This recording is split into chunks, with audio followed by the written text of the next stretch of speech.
මං සීපාලිකා. මගේ පවුලේ ඉන්නේ අම්මයි තාත්තයි නංගි මල්ලි විතරයි. අපි හරිම දුප්පත් පවුලක්. තාත්තා කරේ මේෂන් වැඩ. එයා වැඩ කරලා හොයන සල්ලි වලින් ගොඩක්ම කරේ බීමට නාස්ති කරපු එක.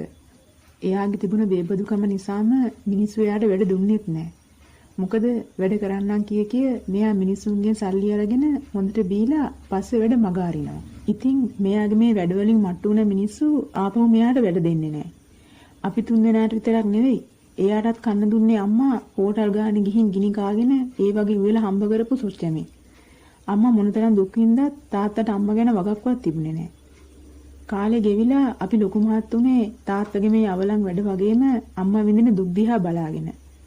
මං ඕලෙවල් කරාට පස්සේ මට ඕන උනේ අම්මා විඳින දුකෙන් ටිකක් හරි එයාව නිදහස් කරන්න. ඒකයි මං එතනින් ඉස්කෝලේ ගමනට ආයිබෝවන් කියලා ආසාවල් හොයන්න පටන් ගත්තේ.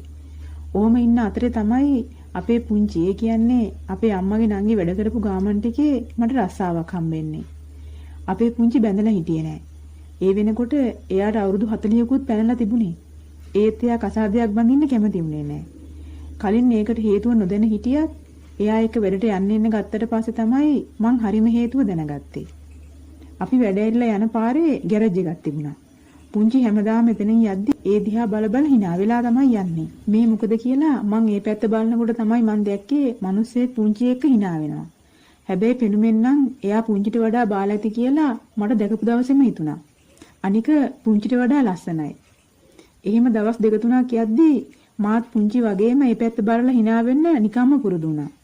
මොකද ඒ මිනිහයාගේ මොකද්දෝ මන්ද මහා අමුතුම සිත් ගන්නා සුළු බවක් තිබුණ නිසා.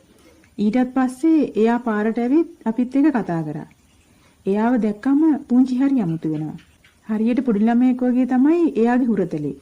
වෙන වෙලාවට නම් අපේ පුංචි හරිම සැරයි. හරිම නපුරු කෙනෙක් එයා. ඉතින් දවසක් ඒ මිනිහයා පුංචිට කිව්වා හෙට අපි අරහෙ යන් මං හැමදේම ලෑස්ති කරලා තියෙන්නේ කියලා. පුංචිත් එයාට හා කිව්වා. පස්සේ එන ගමන් තමයි පුංචි මට කිව්වේ මං හෙට වැඩට එන්නේ නැහැ වෙන ගමනක් යනවා හැබැයි කාටවත්ම කියන්න එපා කියලා. ඊට පස්සේ තමයි එයා චානක ගැන මට විස්තර කිව්වේ. එයා බැඳපු කෙනෙක්. ඒත් පුංචි එයා එක්ක යාළු වෙලා. එයා මෙයාව එහෙම අරන් යනවා. එයා නිසාම තමයි එයා කසාද බඳින්නෙත් නැත්තේ කියලා පුංචිම මට කිව්වා.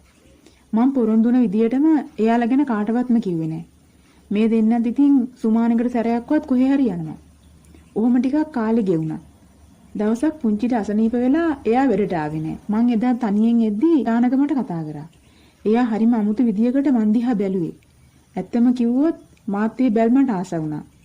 දවස් ගාණක්ම පුංචිට වැඩට යන්න බැරි වුණා. ඒ දවස් ටිකට චානක මාත් එක්ක පුදුම විදියට හිතවත් උනේ. එක දවසක් එයා මට කිව්වා ටිකක් නිදහසේ කතා කරන්න ඕනේ. හෙට වැඩට නොයා අපි කොහේ හරි යමුද කියලා. මාත් බෑ කිව්වේ නැහැ. ඒකට මගේ දිව නැමුණෙත් නැහැ. ඉතින් පහවදා මං චානක එක්ක ගියා. එදා එයා මට ගොඩාක් ලං වුණා. මාව දැකපු දවසේ ඉඳන්මයි මට ආදරේ වුණේ කියලා එයා කිව්වා. එතකොට පුංචි කියලා මං ඇහුවාම එයා කිව්වා ඔයාගේ පුංචියෙක් ගෑණියෙක් දනේ මට නම් වෙලාවකට අපිරියයිත් එක්ක එයාගෙන් බේරෙන්න බැරි නිසායි මං එයා එක්ක යන්නේ කියලා.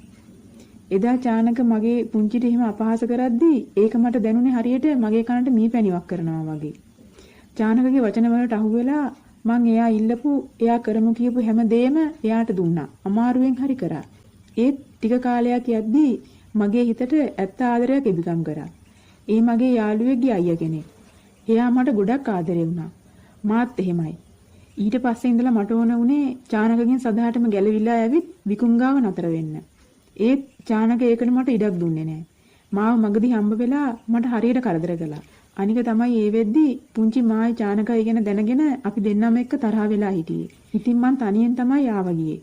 එයා මට කිව්වා මුකා එක්ක යාළුණත් මට කමක් නැහැ. මං කියන වෙලාවට මගෙත් එක්ක එන්න ඕනි කියලා. මං කිව්වා මං එහෙම කරන්නේ නැහැ.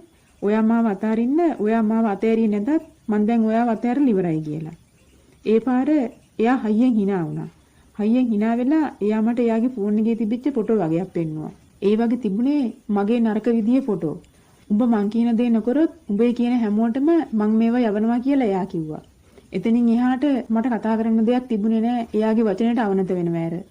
ඉතින් ඒ දේවල් ඒ විදියටම සිද්ධ වුණා. විකුම් කාලයක් මං වෙනුවෙන් බලාගෙන ඉඳලා බැරිම තැන කසාදියක් කරගත්තා. එයා දැන් සතුටින් ජීවත් වෙනවා. ඒත් මේ වෙද්දී මං තාමත් චානකගේ එක හොර ගෑණියෙක් විදියට අනුන්ගේ නිନ୍ଦා අපහාස විඳගෙන තාමත් තනිකඩව ජීවත් වෙනවා.